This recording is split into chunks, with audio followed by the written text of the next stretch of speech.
प्रत्येक वर्षी गुढीपाडव्याला आमच्या संसारामध्ये एक नवीन गोष्ट ॲड होते. त्याचप्रमाणे ना ह्या वर्षीसुद्धा खूप मोठी खरेदी केली आहे. काय ते तुम्हाला दाखवतेच. त्यासाठी व्हिडिओ शेवटपर्यंत बघा आणि आवडला तर लाईक फॉलो करायला सुद्धा विसरू नका.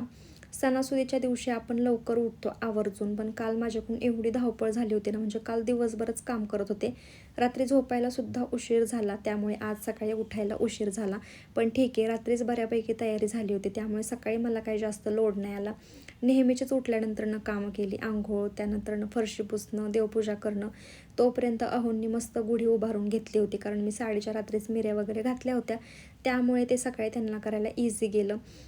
जो समोरून व्ह्यू दिसतो ना घरामधला, तो खूप मस्त आहे, असं वाटतं बघतच बसावं. त्यानंतरनं मग घरामध्ये आले, चहा ठेवला आणि देवघराला ना फक्त हार लावायचा बाकी होता. ही सवय मी माझ्या पप्पांकडून घेतली आहे. म्हणजे त्यांचं असं असतं की सणासुदीला घरामध्ये हार लावायचे म्हणजे लावायचेच. सो मीही ती टिप त्यांची फॉलो करते. त्यानंतरनं मग ऑफिसला गेले आणि असं वाटतं की सणासुदीच्या दिवशी तर त्यांना सुट्टी पाहिजे, पण भेटतच नाही. चला म्हटलं, ते ऑफिसला गेले. त्यानंतरनं मग मी ना स्वयंपाक बनवायला घेतला. तसं तर मी पुरणपोळी नाही बनवत गुढीपाडव्याला, असंच वेगळं काहीसं बनवते, म्हणजे आमरसपुरी तर असतेच. पण ह्यावेळेस आंबे काही आणले नव्हते, तर चला म्हटलं गोडधोड आपण मस्त पुरणपोळी करूयात. तर हीच ती खास गोष्ट आहे बघा.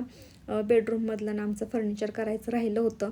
मग ज्या दिवशी वुमन्स डे होता ना, त्या दिवशी आम्ही सगळं मेजरमेंट वगैरे त्यांना दिलं होतं फर्निचरवाल्यांना, आणि मग त्यांच्याकडून हे सगळं असं बनवून घेतलं आहे.